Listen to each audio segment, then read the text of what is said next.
नमस्कार दोस्तों, मैं Rajneesh Sharma soul insights platform पे फिर आपके बीच में। आज शुक्रवार है, जैसा कि आप जानते हैं शुक्रवार का दिन हमने सिर्फ रखा है क्वेश्चंस आपके द्वारा पूछे गए और उत्तर मेरे द्वारा दिए गए के लिए चुना है।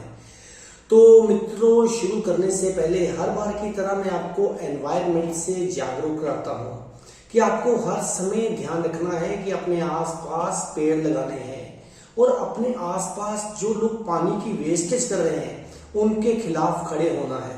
ये नहीं देखना है कि कौन मेरा अपना है और कौन पर आया है। तो याद रखिए, अगर हम आज पानी बचाएंगे, आज पेड़ लगाएंगे तो हमारे आने वाले जो बच्चे होंगे बहुत ही सही रहेंगे, नहीं तो बेचारे बीमारियों से ग्रस्त रहेंगे। तो अगर आप उनका भला चाहते हो तो उनके लिए पेड़ लगाइए और पानी बचाइए। ये देश का नारा होना चाहिए। हमारे हर ऑफिसर को चाहिए कि ये नारा दे कि पानी बचाओ, पेड़ लगाओ। ये बहुत जरूरी है। तो चलिए मित्रों, शुरुआत करते हैं। सबसे पहले एक क्वेश्चन पूछा है एक मित्र ने कि अगर हम पेड़ काटते हैं तो हमारा कौन सा ग्रह खराब होता है। देखिए मित्र, याद रखिए, पेड़ काटने से सबसे पहले आपका बुध खराब होता है। अगर बुध खराब हो गया तो क्या खराब हो गया? आपकी बेटी, आपकी बहन, आपका कारोबार। अब देखिए, जिन लोगों ने पेड़ काटे हैं या जो लोग पेड़ कटवा देते हैं उनके घर के बुध का देखिए कितना बुरा हाल है।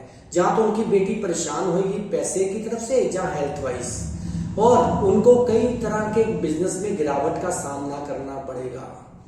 तो मित्रों, याद रखिए, पेड़ को बिल्कुल ना कटवाइए। और जिनके घर में आप देखते हैं कि बेटी परेशान है या बहन परेशान है या कारोबार में गिरावट है, उनको पेड़ लगाने चाहिए। अगर वो पेड़ लगाएंगे, छायादार पेड़, जिससे लोगों को खुशी मिले, लोगों को ऑक्सीजन मिले, उनका बृहस्पति भी ठीक हो जाएगा और बुध भी ठीक हो जाएगा। देखिए, एक पेड़ लगाने से हमारे कितना कुछ ठीक होता है। तो हमें पेड़ लगाने हैं, पेड़ कटवाने नहीं है। अब एक और मित्र ने पूछा है कि कुछ लोग बेटियों को पैदा होने से पहले ही खत्म कर देते हैं, उनके ऊपर कुछ बोलिए विस्तार से। देखिए, मैं कई बार न्यूज़पेपर में मेरा एडिट कई आ चुका है, कई बार मैं लोगों को गाइड कर चुका हूं। जो लोग ऐसा काम करते हैं कि बच्ची को पैदा होने से पहले ही पेट में मरवा देते हैं, उनका भी मित्रों बुध खराब हो जाता है। तो 3 पीढ़ियां, उनकी 3 पीढ़ियां खराब हो जाती हैं। 3 पीढ़ियों का मतलब 3 पीढ़ियों में कभी भी बिजनेस नहीं चल पाता और कई तरह की मुश्किलों का सामना करना पड़ता है। जैसे दिमागी रोग उस फैमिली में जरूर होंगे। या तो कोई डिप्रेशन में रहेगा या दिमाग वाइज या नाड़ियां कमजोर हो जाएंगी। तो इसलिए जो लोग ऐसे एबॉर्शन करते हैं, चाहे वो डॉक्टर हैं चाहे कोई भी है, या जो लोग करवाते हैं, याद रखिए, उनका बुध कभी भी नेक फल नहीं देगा। उस घर में आए दिन कोई ना कोई मुश्किल चलती ही रहेगी। इसलिए लड़के की चाह में लड़कियों को मत मरवाइए। लड़की ही माँ है, लड़की ही बेटी है, लड़की ही बहन है। एक माँ के अंदर 3 प्लैनेट्स हैं, बुध, शुक्र और चंद्रमा। जब आप एक माँ की इज्जत करते हैं तो आप अपना कंफर्ट भी बढ़ाते हैं, पैसा भी बढ़ाते हैं और कारोबार भी बढ़ाते हैं। तो इसलिए कभी भी लड़के की चाह में लड़कियों को पीछे नहीं करना चाहिए, ना लड़कियों को मरवाना चाहिए पेट के अंदर। इससे बहुत दोष लगता है। हम माता रानी को मानते हैं, लेकिन असली कन्या जो होती है वो माँ का ही रूप होती है, वो माँ वैष्णवी ही होती है। तो इसलिए उसके पैरों को छू के जो भी काम करोगे वो हमेशा जिंदगी में आपको तरक्की ही देगा। अब एक और मित्र ने पूछा है कि हमें कितने प्रकार के डिप्रेशन, इस समय जो कोविड के बाद इतना डिप्रेशन चल रहा है, उससे निजात कैसे पाई जाए, कोई टोटका बताइए।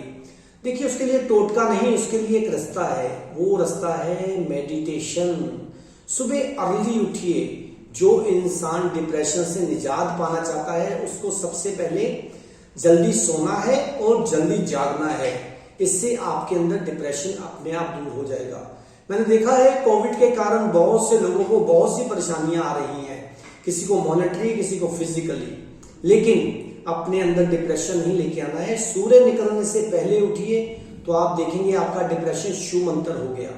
और एक बात बताऊं, अगर कोई आपको कष्ट है मान लीजिए आप अनीमिक हैं, या आपको डिप्रेशन है, या कोई और रोग है, तो उसके बारे में सोचिए कम, उसके बारे में सोचिए कम, और अपने अंदर एक ही इंफॉर्मेशन दीजिए कि day by day in every way I am getting better and better and better. ये मेरा महामंत्र याद रखिए, day by day in every way I am getting better and better and better, और आप देखेंगे आप बिल्कुल सही हो गए हो।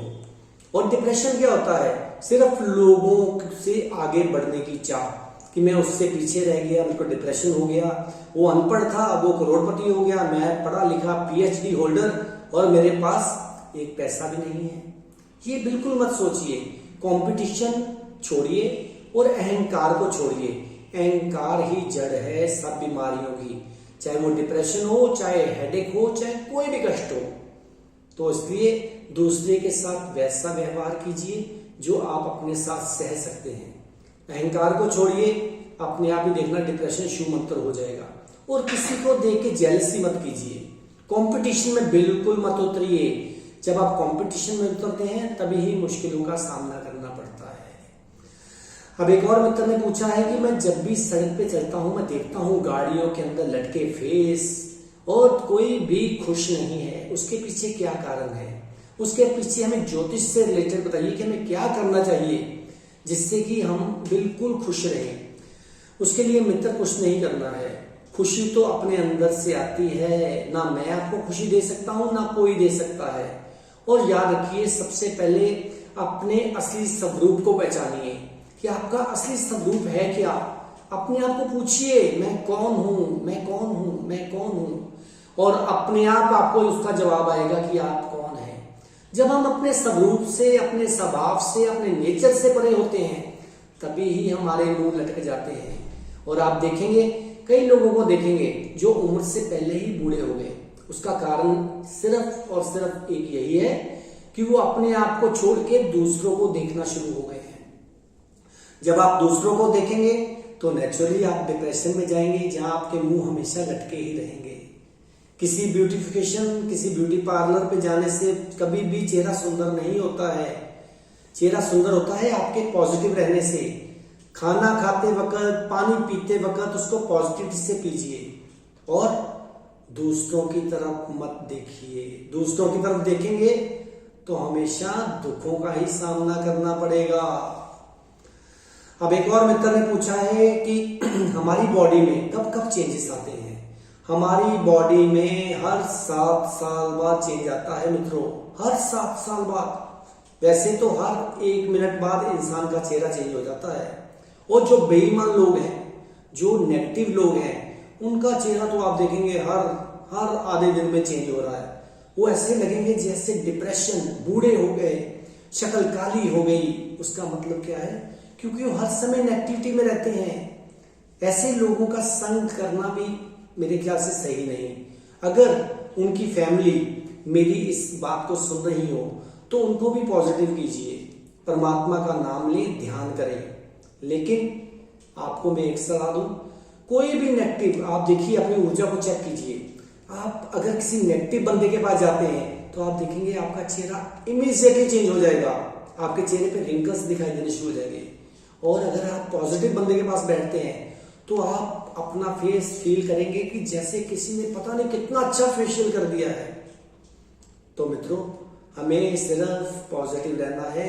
मेरी तरफ देखिए, मेरी तरफ देखिए। जितनी मुश्किल आई, लेकिन उसके बावजूद भी एक ऐसी शक्ति है जो 24 घंटे आपका साथ देती है। वो उसी का ही साथ देती है जो इंसान पॉजिटिव है। तभी तो मैं आपको हमेशा बोलता हूं, नाचो, गाओ, पार्टीज करो, हंसो और गाने गाओ। गाना गाना भी बहुत ही बढ़िया सूत्र है। हर इंसान को गीत गुनगुनाते रहना चाहिए ताकि आपके अंदर कभी भी नेगेटिविटी फिर कभी नहीं टिकेगी, कभी भी नहीं टिकेगी। और एक बात बता दूं, मान लीजिए मैं यहाँ बैठा हूं, अभी अमेरिका में प्रेसिडेंट साहब कोई भाषण दे रहे हैं और आपको नहीं सुन रहा। जैसे ही आप रेडियो ऑन करेंगे, टीवी ऑन करेंगे तो वो भाषण आपको सुनाई देना शुरू हो जाएगा। इसका मतलब क्या हुआ? इसका मतलब सारी नेगेटिव और पॉजिटिव वाइब्स आपके पास से निकल रही हैं। अगर आप नेगेटिव होंगे तो नेगेटिविटी को अट्रैक्ट कर लेंगे। अगर पॉजिटिव होंगे तो पॉजिटिविटी को अट्रैक्ट कर लेंगे। तो इसलिए हमें क्या करना है, हमेशा पॉजिटिव रहना है। और एक बात बताऊं, डिप्रेशन से निजात पाने की, डिप्रेशन से और परेशानियों से कभी भी बेड पे खाना मत खाइए। अगर आप बेड पे खाना खाएंगे तो आप हमेशा डिप्रेशन में रहेंगे और हमेशा फिजिकली भी अनफिट रहेंगे। तो बेड पे कभी खाना नहीं खाना है, जमीन पे बैठ के खाइए या चेयर पे बैठ के खाइए। बेड पे खाने से भी नेगेटिविटी प्रोड्यूस होती है, क्योंकि बेड पे हमेशा सोने की एनर्जी होती है, सोने की, स्लीपिंग की। तो इसलिए बेड पे खाना नहीं खाना है और हमेशा हाथ जोड़कर, और पानी को एक साथ नहीं पीना है, घूट घूट करके पियो, एक एक घूट। तो उससे देखना आपके अंदर कभी भी डिप्रेशन नहीं जागेगा, कभी भी टेंशन नहीं जागेंगी, कभी भी नेगेटिविटी नहीं जागेगी। तो मित्रों, अपने आप को पॉजिटिव रखिए तो आप देखेंगे जिंदगी में कोई प्लैनेट्स, कोई नेगेटिविटी, कोई जादू टोना आपको असर नहीं कर पाएगा। हमेशा कमजोर बंदे को ही इन चीजों का असर होता है। अपने आप को स्ट्रांग कीजिए, पॉजिटिव कीजिए और ध्यान की तरफ अग्रसर कीजिए। जितना आप ध्यान में रहेंगे उतना ही आप खुशहाल रहेंगे और फिजिकली फिट रहेंगे। तो इसी के साथ अगले शुक्रवार को मैं और क्वेश्चंस दूंगा। क्वेश्चंस मेरे पास बहुत से हैं, लेकिन समय की कमी के कारण मैं वही क्वेश्चन ले रहा हूं जो बहुत जरूरी है। वैसे मेरे लिए सारे क्वेश्चंस बहुत इंपॉर्टेंट हैं, क्योंकि लोगों ने मेरे को बहुत प्रेम से लिखे हुए हैं। तो अगले शुक्रवार मैं और भी क्वेश्चंस दूंगा आपके। तो तब तक आप मेरे चैनल को सब्सक्राइब करते रहिए, सोल इनसाइट्स _RV रजनीश। तब तक आप खुश रहिए, आबाद रहिए, जिंदाबाद रहिए। नमस्कार।